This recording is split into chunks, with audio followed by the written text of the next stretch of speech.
जय हिंद स्टूडेंट्स, मैं हूं राम सर और आप देख रहे हैं point of success YouTube channel. तो स्टूडेंट्स, जैसे मैंने आप लोगों से कहा था कि मैं बहुत जल्दी इंटर क्लास का हिस्ट्री का चैप्टर नंबर 4 स्टार्ट करने वाला हूं। तो आज हम लोग आप लोगों के सिलेबस के अकॉर्डिंग, ठीक है, चैप्टर नंबर 4 डिस्कस करने जा रहे हैं। तो ये 12th क्लास के लिए है। इसमें हम लोगों को चैप्टर नंबर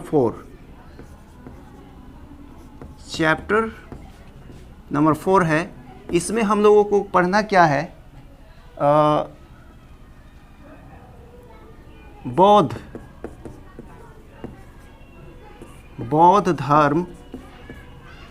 धर्म एवं सांची स्तूप,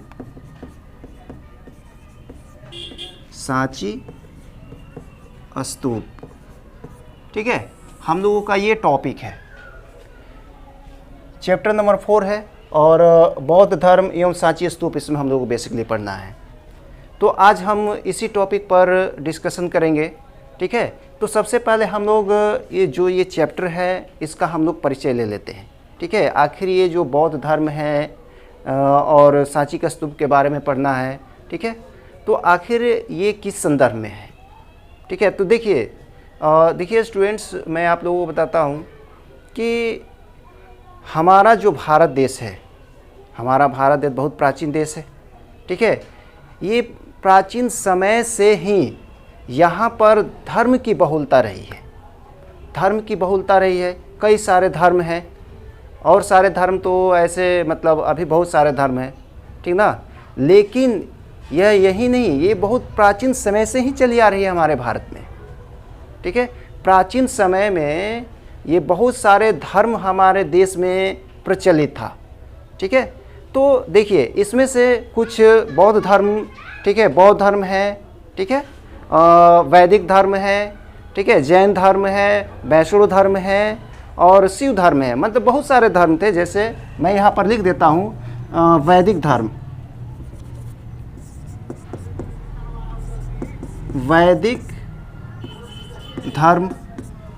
वैदिक धर्म दूसरे नंबर में हो गया हमारा बौद्ध धर्म,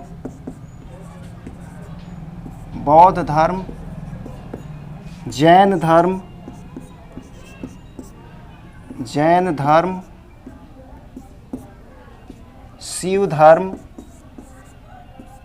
शिव धर्म और वैष्णव धर्म।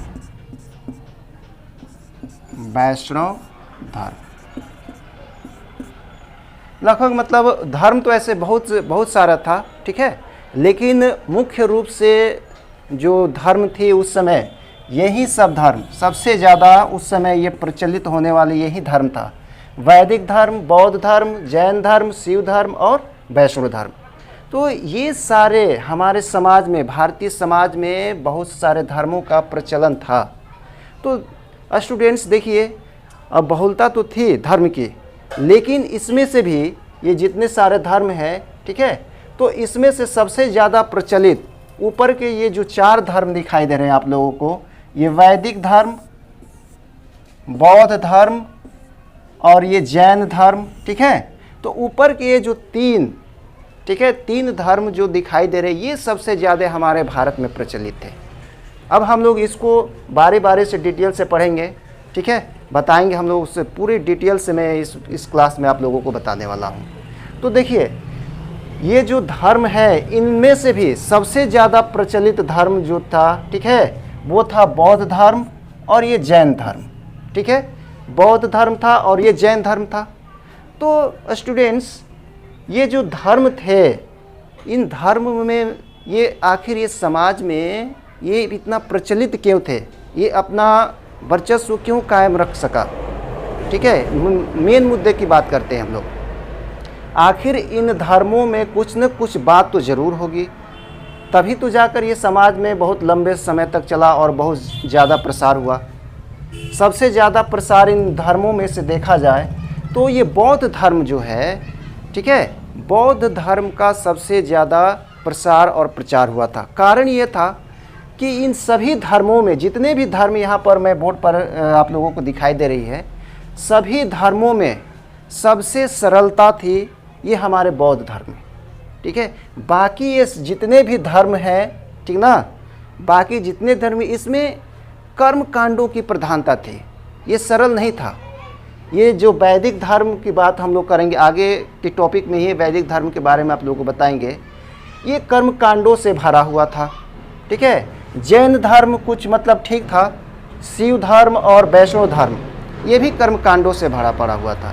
तो समाज जो था एकदम गर्त में जा रही थी, जो समाज में कुरीतियाँ फैली हुई थी, ठीक है, जो आवंडर फैले हुए थे, दूषित आवंडर जो फैले हुए थे, ये इन्हीं धर्मों के कारण से फैला हुआ था। लेकिन ऐसे समय में ये जो बौद्ध धर्म था, ठीक है, ये समाज को एक कल्याणकारी समझो रास्ता दिखाने के लिए बौद्ध धर्म था। इसीलिए ये सभी धर्मों में बौद्ध धर्म ही एक ऐसा धर्म समाज में उभर कर आया जो क्या हुआ कि समाज को सुधारने का, ठीक ना, काम किया, समाज को स्वस्थ बनाने का काम किया, ठीक है। तो ये जो बौद्ध धर्म है इसमें तो ज़रूर कुछ बात होंगी, ठीक है। आखिर इन धर्मों से सबसे ज़्यादा ये प्रसार किया हुआ, तो इन सभी धर्मों में ये बौद्ध धर्म एकदम सरल था, ठीक है। भगवान बुद्ध जो थे, ठीक है, ये गौतम बुद्ध, ठीक है, उन्होंने ये बौद्ध धर्म का, ठीक ना, नींव रखा था। बौद्ध धर्म उन्होंने ही स्थापना की थी। तो बौद्ध धर्म जो है गौतम बुद्ध के द्वारा, ठीक ना, खोजा गया एक अपना मार्ग था, ठीक है। उन्होंने इस संसार को दुखमय देखा था, इसलिए उन्होंने एक ऐसे मार्ग की खोज करने का निर्णय लिया था जो क्या करे, समाज को दुखों से मुक्त करे। इसीलिए उन्होंने ये बौद्ध धर्म को, ठीक ना, उन्होंने सत्य की खोज के लिए ये जो बौद्ध धर्म है, ठीक है, इसकी नींव रखी थी। तो ये सरलता से नहीं मिली थी, हालांकि उनकी आगे चलकर हम लोग उनके जीवनी के बारे में पढ़ेंगे, ठीक है। तो उन्होंने एक ऐसे मार्ग, मध्यम मार्ग का नाम आप लोग सुना होगा, ठीक है, मध्यम मार्ग की खोज गौतम बुद्ध ने किया था। इन्होंने किया था, ठीक ना, कि जो धर्म है, ठीक है, बौद्ध धर्म, उनको इन्होंने क्या किया, समाज को एक ऐसा, इसके माध्यम से, बौद्ध धर्म के माध्यम से, ठीक है, उन्होंने एक ऐसे रास्ता बताया समाज को जिसमें चलना बिल्कुल आसान था, ठीक है। तो आखिर ये मध्यम मार्ग क्या था? तो मध्यम मार्ग था कि यदि आप लोग दुखों से छुटकारा पाना चाहते हैं तो तृष्णाओं का त्याग कर दीजिए। तो ये बहुत आसान था, ठीक है। साधना कीजिए, साधना करना, आराम से थोड़ा देर के लिए भगवान का चिंतन मनन कीजिए, ठीक है, आराम से बैठकर समाधि लगाइए, ये था। तो ये बहुत सरल था, लोगों के लिए बहुत सरल था। लेकिन बाकी जो धर्म थे, वैदिक धर्म था, शिव धर्म था, वैष्णव धर्म था, जैन धर्म था, ठीक है, तो इनमें जटिलता थी, ठीक है। पूजा पाठ था, कर्म कांड था, यज्ञ करो, हवन करो, ठीक है, कई गो व्रत करो। तो ये बहुत जटिल था और खर्चीला भी था। इसीलिए लोगों को सबसे ज़्यादा बौद्ध धर्म पसंद आया। बौद्ध धर्म यही कारण था कि बहुत सारे, ठीक है, हमारे इतिहास में भरा पड़ा हुआ है कि बौद्ध धर्म अच्छा होने के कारण, इसमें कुछ विशिष्ट गुण होने के कारण, ठीक है, इसका आश्रय बहुत सारे सम्राटों ने भी दिया था, ठीक है। तो इसको आश्रय हमारे महान, ठीक है, सम्राट थे एक कनिष्क का नाम सुना होगा आप लोगों ने, ठीक है। कनिष्क ने इसको आश्रय प्रदान किया था। और हमारे सम्राट अशोक, उन्होंने भी बौद्ध धर्म के प्रचार करने के लिए, ठीक ना, बहुत प्रयास किया था। ये अपने विशिष्ट गुणों के कारण, बौद्ध धर्म अपने विशिष्ट गुणों के कारण ही विदेशों तक, ठीक है, विदेशों तक इसका प्रचार बहुत तेज़ी से हुआ, ठीक है। बौद्ध धर्म का प्रसार, ठीक ना, इसके प्रसार के लिए जो अभी अशोक सम्राट थे, अपने पुत्र और पुत्री को भी श्रीलंका भेजा था। तो यही कारण था, बौद्ध धर्म हमारे भारत में ही नहीं बल्कि विदेशों में भी क्या किया, अपना वर्चस्व कायम रखा, ठीक है। और बहुत तेज़ी से प्रचार हुआ। हमारे भारत में तो खैर मतलब बौद्ध धर्म को अपनाया तो गया, लेकिन सबसे ज़्यादा विदेशों में भी इसको अपनाया गया। आज भी ये जो बौद्ध धर्म है, ठीक ना, ये मुख्य रूप से वहाँ की धर्म माना जाता है, वहाँ का धर्म बौद्ध धर्म ही है, ठीक है। जैसे चाइना चले जाइए, जापान चले जाइए, ठीक ना, वहाँ पर अभी भी इन धर्मों को बहुत मान्यता है, ठीक है, बहुत माना जाता है, ठीक है। तो यही कारण था कि इन धर्मों को, ठीक ना, इन धर्मों का प्रसार तो भारत में ही सबसे पहले हुआ था, ठीक है। तो इन धर्मों को, ठीक ना, बेहतर रूप से जानने के लिए बहुत सारे विदेशी यात्री भी हमारे भारत में आए, ठीक है। मैं आप लोगों को बताता हूँ, ठीक है। ये थोड़ा सा मिटा देता हूँ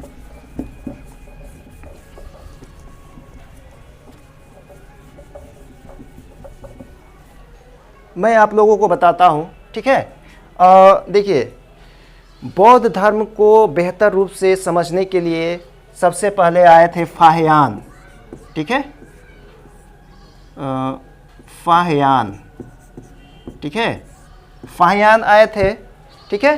तो इन्होंने सबसे पहले, देखिए, ये लगभग आए थे 399, ठीक है, ईस्वी में आए थे 399, और ये रहे थे 414 ईस्वी तक लगभग, यानी कि टोटल ये 15 वर्षों तक, ठीक है, 15 वर्षों तक ये कहाँ रहे, भारत में रहे। और भारत में रहकर इन्होंने, ठीक है, यहाँ के समाज के बारे में, यहाँ के धर्म के बारे में बहुत गहन अध्ययन किया, ठीक है। इन्होंने एक पुस्तक लिखी थी, पुस्तक का नाम भारत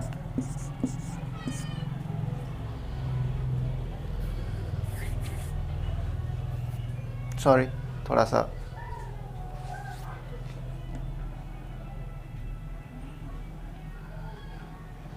भारत की दशा का विवरण, ठीक है, विवरण। ये फाहियान 399 ईस्वी में आए और रहे 415 वर्ष तक रहे। इतने समय में 15 वर्ष रहने का मतलब हुआ कि इन्होंने भारत के तत्कालीन जो समाज थी उसको बहुत गहन से अध्ययन किया होगा। यहाँ के रीति रिवाज, यहाँ के जो भी नीति है, ठीक है, यहाँ की राजनीतिक जो था कैसा था, ये सभी को इन्होंने क्या किया, देखा परखा और भारत की दशा का विवरण नामक पुस्तक में इसको संकलित किया, ठीक है। तो ये चीन के थे, फाहियान जो थे चीन के थे। ये चंद्रगुप्त द्वितीय के शासनकाल में आए थे, ठीक है। अब इसके बाद आती है एक और, ठीक है, सबसे मतलब फेमस कहे जाने वाले चीनी यात्री जो थे, ठीक है, मैं उनका नाम बताता हूँ। आप लोगों ने वेनसांग का नाम जरूर सुना होगा, ठीक है, मैं यहाँ पर लिख देता हूँ, वेनसांग, ठीक है। ये लगभग आए थे 629 ईस्वी और ये रहे थे भारत में लगभग 645 ईस्वी तक, ठीक है। इतने समय में ये लगभग 15 वर्षों तक रहे थे, ठीक है, 15 वर्षों तक इन्होंने भारत में रहा था। ये हर्षवर्धन के शासनकाल में आए थे,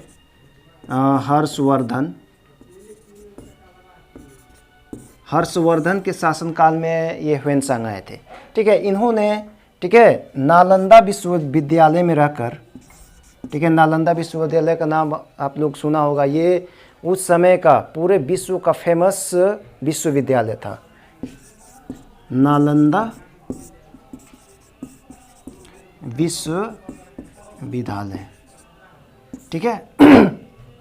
नालंदा विश्वविद्यालय में रहकर इन्होंने बौद्ध धर्म के गहन अध्ययन किया और उन्होंने, ठीक है, एक पुस्तक भी लिखी। यहाँ पर मैं उस पुस्तक का नाम लिख देता हूँ। वेनसांग ने उस पुस्तक का नाम लिखा था CU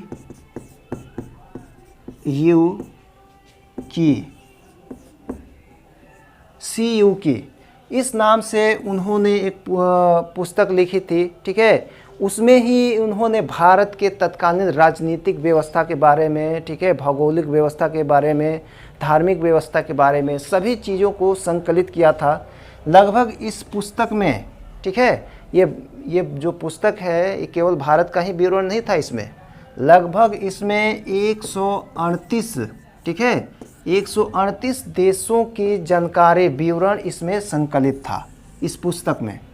तो सोचिए जो वेन सांग थे, ठीक है, 138 देशों में भ्रमण कर चुके थे, इसलिए इन्हें क्या कहा जाता है, यात्रियों का राजकुमार, ठीक है। इसलिए इनका वर्चस्व था, ठीक है, उस समय कि ये फेमस थे, यात्रियों के राजकुमार कहे गए, ठीक है। तो ये था, इन्होंने जब बौद्ध धर्म को, ठीक है, बहुत बारीकी से समझा परखा और उसके बारे में जब उन्होंने अपने पुस्तक में इसका विवरण दिया तो सारी दुनिया, ठीक ना, बौद्ध धर्म को, ठीक है, बहुत नज़दीक से समझ पाए, ठीक है। तो इस तरीके से यह एक महान, ठीक है, बौद्ध धर्म एक महान धर्म के रूप में प्रसारित हुआ, जिसका वर्चस्व देश में ही नहीं विदेश में भी इसका प्रसार और प्रचार बहुत तेज़ी से हुआ, ठीक है। अब देखिए बौद्ध धर्म इतना तेज़ी से प्रसार हुआ, ठीक है। तो यदि हम आधुनिक काल की बात करें, आधुनिक भारत की बात करें, तो आधुनिक भारत में भी बहुत सारे महान व्यक्तियों ने इस धर्म को अपनाया था, इस धर्म की विशेषताओं को समझा, क्योंकि यह धर्म इतना सरल था और इतना आसान था और इसमें ऐसी ऐसी बातें बताई गई थी, ऐसे नियम। हम लोग आगे पढ़ेंगे बौद्ध धर्म के बारे में, जब पढ़ेंगे तो विस्तार से उसमें पढ़ेंगे। तो इसमें देखिए हमारे आधुनिक भारत में, ठीक ना, आधुनिक भारत में डॉक्टर भीमराव अंबेडकर, ठीक है, डॉक्टर भीमराव अंबेडकर, ठीक है, अंबेडकर, ठीक है, डॉक्टर भीमराव अंबेडकर, ठीक है। दूसरा नंबर में है हमारा, ठीक है, देखो एकदम महापंडित कहे जाने वाले, ठीक है, राहुल संकृत्यायन का नाम सुने होंगे, महापंडित, पंडित राहुल संकृत्यायन, ठीक है, राहुल संकृत्यायन। और तीसरे नंबर में, ये फर्स्ट हो गया, ये सेकेंड हो गया, ये थर्ड, तीसरा हो गया हमारा, ठीक है। तीसरा देखिए दानवीर कहे जाने वाले, ठीक है, दानवीर सर हरि सिंह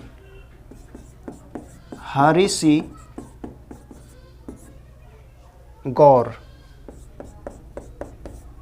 ठीक है, हरि सिंह गौर। ये तीनों, ठीक ना, इस धर्म को, जो बौद्ध धर्म है, इसका गहन अध्ययन किया, इसको परखने समझने के बाद, ठीक है, इन्होंने भी क्या किया, ठीक है, बौद्ध धर्म को ग्रहण कर लिया, बौद्ध धर्म अपना लिया। क्योंकि बौद्ध धर्म, ठीक है, समाज को एक मतलब कुरीति जो थी उसको दूर करने का, ठीक ना, सबसे ज़्यादा जो बात थी इसी में मिली, ठीक है, मतलब मन मस्तिष्क को शांति करने वाली बात इसी में समाहित थी। तो इन सभी महान, ठीक ना, ये सब महान व्यक्तियों ने भी बौद्ध धर्म को ग्रहण किया, ठीक है। इसमें से देखिए मैं बता दे रहा हूँ, ये जो महापंडित, ये राहुल संकृत्यायन है, ठीक है, पंडित राहुल संकृत्यायन है। इन्होंने, ठीक ना, बौद्ध धर्म को ऐसा मतलब इसके बारे में गहन अध्ययन किया था, ठीक है। इसको ये श्रीलंका का, ठीक है, श्रीलंका है, श्रीलंका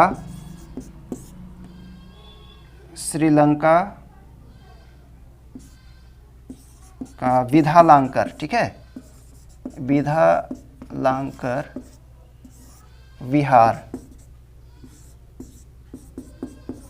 बिहार, ठीक है, सॉरी, विहार होता है, ठीक है। तो ये एक संस्था है वहाँ पर, ठीक है, जो बौद्ध धर्म से संबंधित है। ये जो संस्था थे, इनको, ठीक ना, राहुल संकृत्यायन को, ठीक है, एक उपाधि भी दी थी, ठीक है, जिसका नाम था, ठीक है, मैं यहाँ पर, ठीक है, लिख देता हूँ उसका, ठीक है। ये जो संस्था थी महापंडित राहुल संकीर्त्यायन को, ठीक है, त्रिपिटकाचार्य, त्रिपिटकाचार्य, ठीक है, त्रिपिटकाचार्य की उपाधि से नवाजा था। ठीक है, ये उपाधि प्रदान की थी। अब देखिए आप लोगों को एक बात समझ में आएगी कि ये त्रिपिटकाचार्य क्या है, त्रिपिटक क्या होता है, ये हमारे आगे के मतलब टॉपिक में है। थोड़ा सा यहाँ पर मैं इसका परिचय देता हूँ। त्रि मीन्स 3 होता है, त्रिपिटक, ठीक है।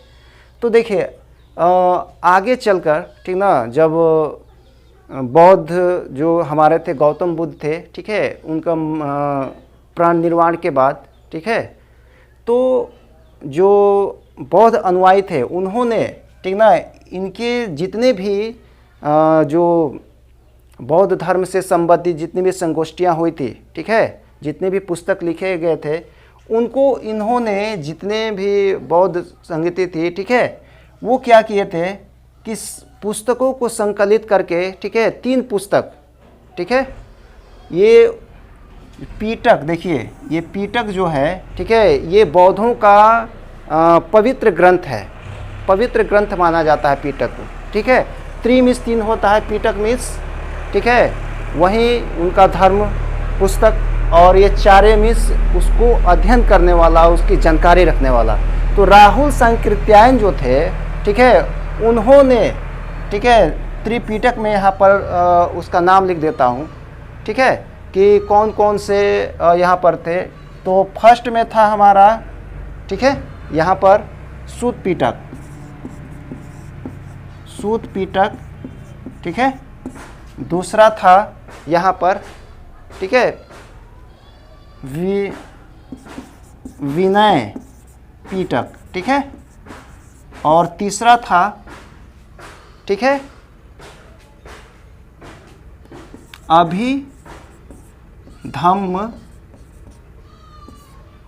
अभिधम्म पिटक। तो ये मुख्य रूप से जो उनके अनुयायी थे सभी उनके उपदेशों को संकलित करके अलग अलग खंडों में, ठीक है, विभाजित करके इसमें समाहित कर दिया था। तो यही हुआ त्रिपिटक। अब इसका पूरी तरीके से जो अध्ययन कर लेता है, ठीक है, उनको ये उपाधि दी जाती है, ठीक है, त्रिपिटकाचार्य, यानी कि सभी जितने भी पिटक हैं इनको गहन अध्ययन करने वाला, ठीक है, ये उपाधि दिया जाता है त्रिपिटकाचार्य। तो ये राहुल संकीर्त्यायन को प्रदान किया गया था, ठीक है। तो इस प्रकार से राहुल संकीर्त्यायन ने, ठीक ना, क्या किया था कि समाज को एक नई दिशा प्रदान की थी, ठीक है। और जो भी बौद्ध धर्म था उसके प्रचार प्रसार में इन्होंने बहुत सारा समय दिया था और बहुत सारा मेहनत भी किया था। देखिए आगे मैं आप लोगों को थोड़ा सा बता देता हूँ।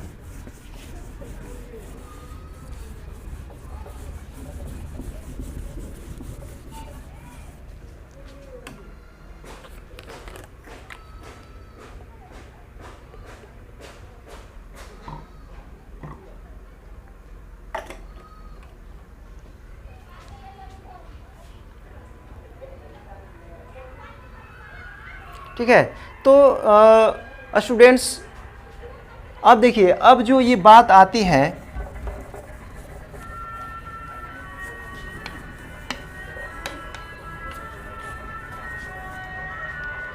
कि अब देखिए, अब जो भी यहाँ पर राहुल संकीर्त्यायन को तो त्रिपिटकाचार्य प्राप्त कर दिया गया, लेकिन जो था, ठीक ना, अब समाज को, ठीक ना, समाज में यह संदेश हमेशा पहुंचती रहे, इसके लिए क्या किया गया कि बहुत बड़े बड़े स्तूप का नाम सुने होंगे आप लोगों ने, ठीक है। सांची का स्तूप आप लोगों ने नाम सुना होगा, जैसे कि टॉपिक में हम लोगों को यहीं पढ़ना है, ठीक है।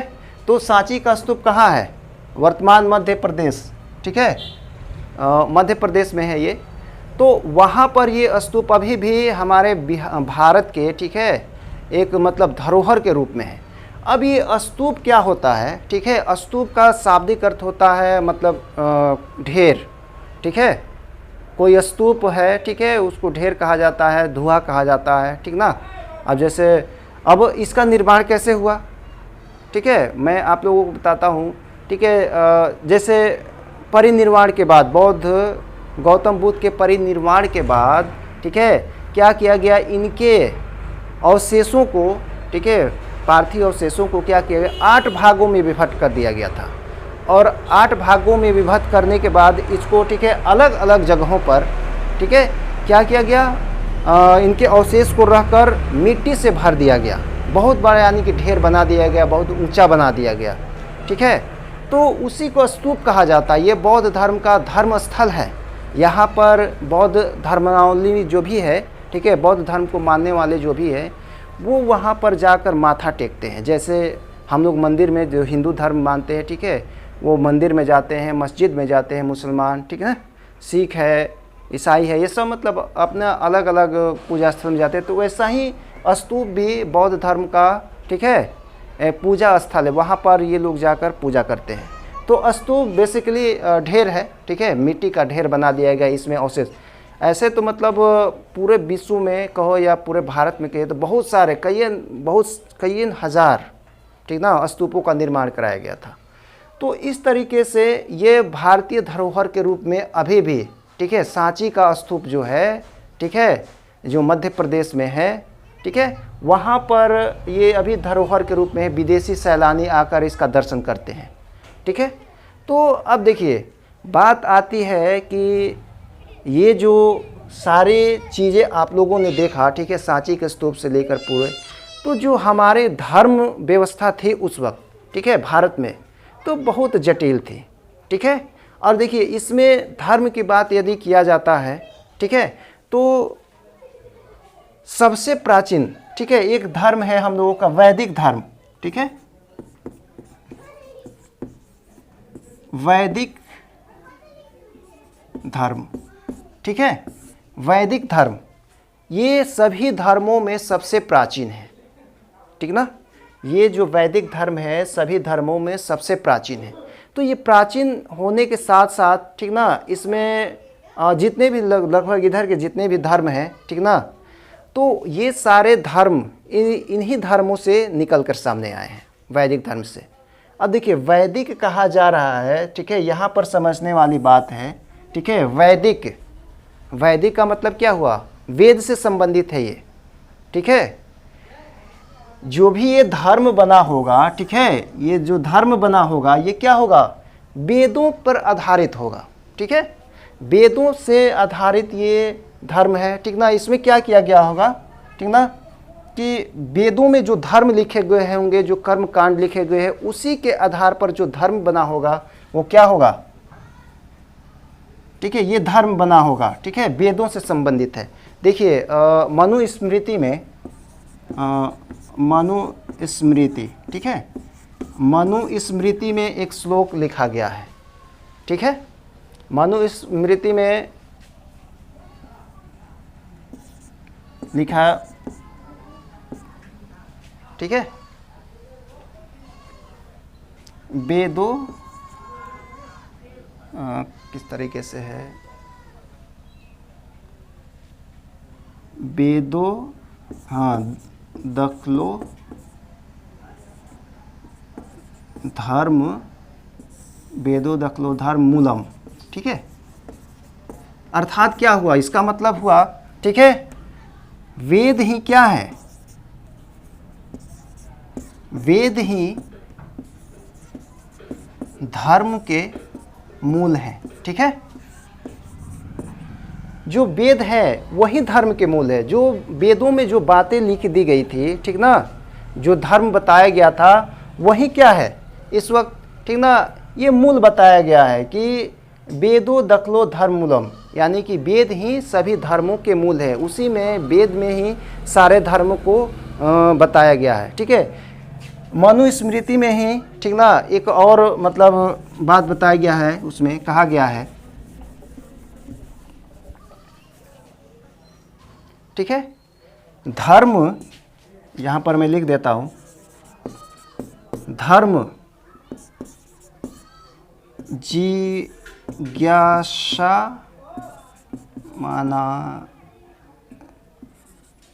नाम, ठीक है, धर्म जिज्ञासा माना नाम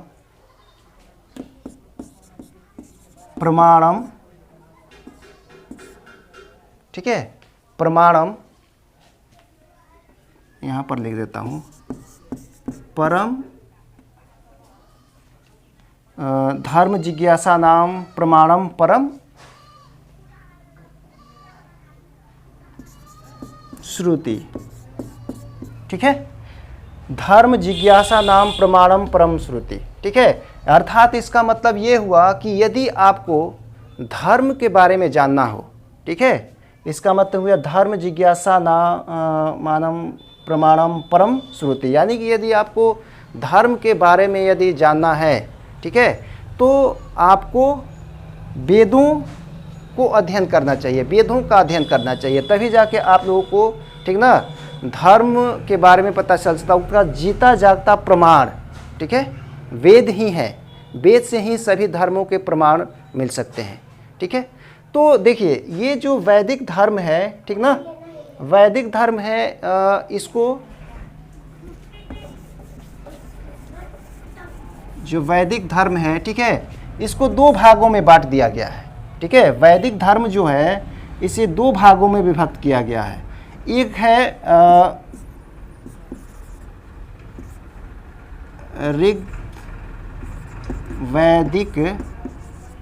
ऋग्वैदिक धर्म, ठीक है, और ये फर्स्ट नंबर हो गया। दूसरा नंबर में हो गया उत्तर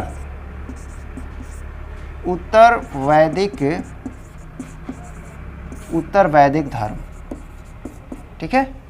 ये ऋग्वैदिक धर्म है और उत्तर वैदिक धर्म है, ये दो धर्म, ठीक है, ये इसको विभक्त किया, वैदिक धर्म को दो, ठीक है, भागों में विभक्त किया गया। ये लगभग देखिए जो उत्तर वैदिक धर्म है, ठीक है, ये लगभग 1500, ठीक है, ईसा पूर्व से, ठीक ना, 1000 ईसा पूर्व, ठीक है, इतने समय में ये जो ऋग्वैदिक था, क्योंकि देखो ऋग्वैदिक धर्म इसलिए कहा जाता है कि इसी समय में ऋग्वेद का, ठीक है, ऋग्वेद का नाम आप लोगों ने सुना होगा, ठीक है, ऋग्वेद का जो संकलन किया गया था, ठीक है, ऋग्वेद को लिखा गया था। तो इसी कारण से इस समय जो धर्म चलाया गया था, ठीक है, तो धर्म समाज में फैला हुआ था, ठीक है, जो बोलबाला था धर्म का, वो ऋग्वेद से संबंधित था। ऋग्वेद में जो धर्म बताया गया था, जो कर्मकांड बताए गए थे, ठीक है,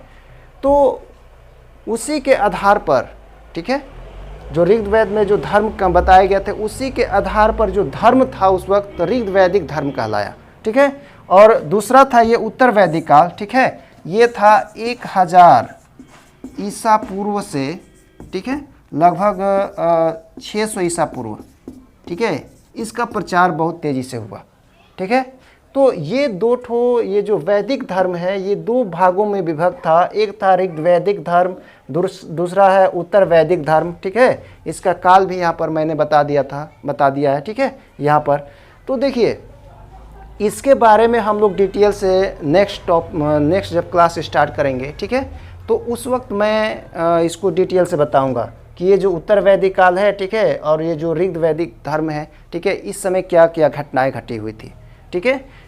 ये जो देखिए उत्तर वैदिक धर्म जो है, ठीक है, इस समय, ठीक है, बहुत सारे, ठीक ना, बहुत सारे वेदों का निर्माण किया गया था। इसी से मतलब जो ये वैदिक धर्म, ठीक है, वैदिक काल था, उसी को क्या किया गया है, ठीक ना, अलग अलग खंडों में विभाजित करके, ठीक है, अलग अलग वेदों का निर्माण किया गया। सामवेद हो गया, अथर्ववेद हो गया, ठीक है, यजुर्वेद हो गया, ठीक है, 4 वेद थे, ठीक है, चारों वेदों को अलग अलग करके बताया गया, ठीक ना, उसमें अलग अलग चीज़ों का संकलन किया गया।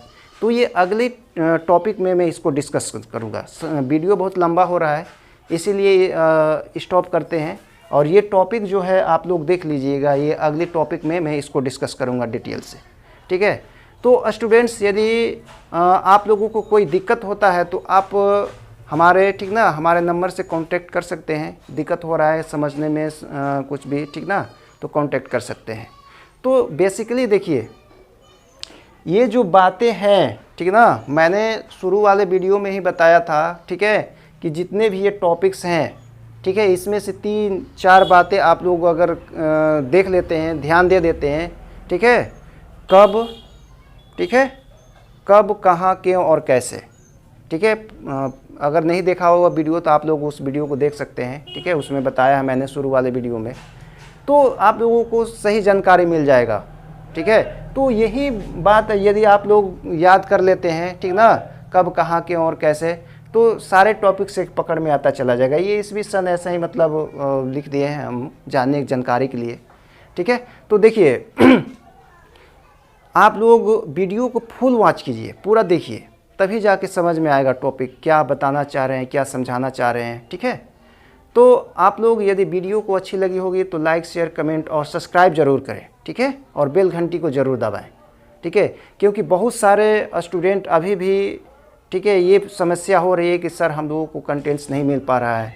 ठीक है, मैसेज किया था सब, तो कंटेंट्स भाई हम प्ले लिस्ट बना दिए हैं। ठीक ना, इंटर करके, +2 इंटरमीडिएट, ठीक ना, हिस्ट्री, तो वहाँ पर आप जाकर प्ले लिस्ट में भी चेक कर सकते हैं। ऐसे भी वीडियो सर्च कीजिएगा, ठीक है, तो वो आ जाएगा। ठीक है, अपने जो संस्थान का नाम है, ठीक है, point of success YouTube channel, ठीक ना, इस चैनल को आप सर्च कीजिएगा, ठीक है, यूट्यूब में, तो ये ज़रूर खुलकर आ जाएगा सामने। तो आप लोग लाइक, शेयर, कमेंट करना मत भूलें। ठीक है, वीडियो अच्छी लगी तो आप लोग शेयर ज़रूर कीजिए। ठीक है, अपने दोस्तों के पास, ठीक है, उनको सब्सक्राइब करने के लिए बोलिए, ताकि जो अगली वीडियो हम लोग अपलोड करेंगे, ठीक है, हर एक वीडियो की नोटिफिकेशन उन लोगों को मिल जाए। तो स्टूडेंट्स, मैं यहीं स्टॉप करता हूँ। ठीक है, उम्मीद करता हूँ कि ये वीडियो आप लोगों को हेल्पफुल रही होगी। ठीक है, तब तक के लिए जय हिंद, जय भारत।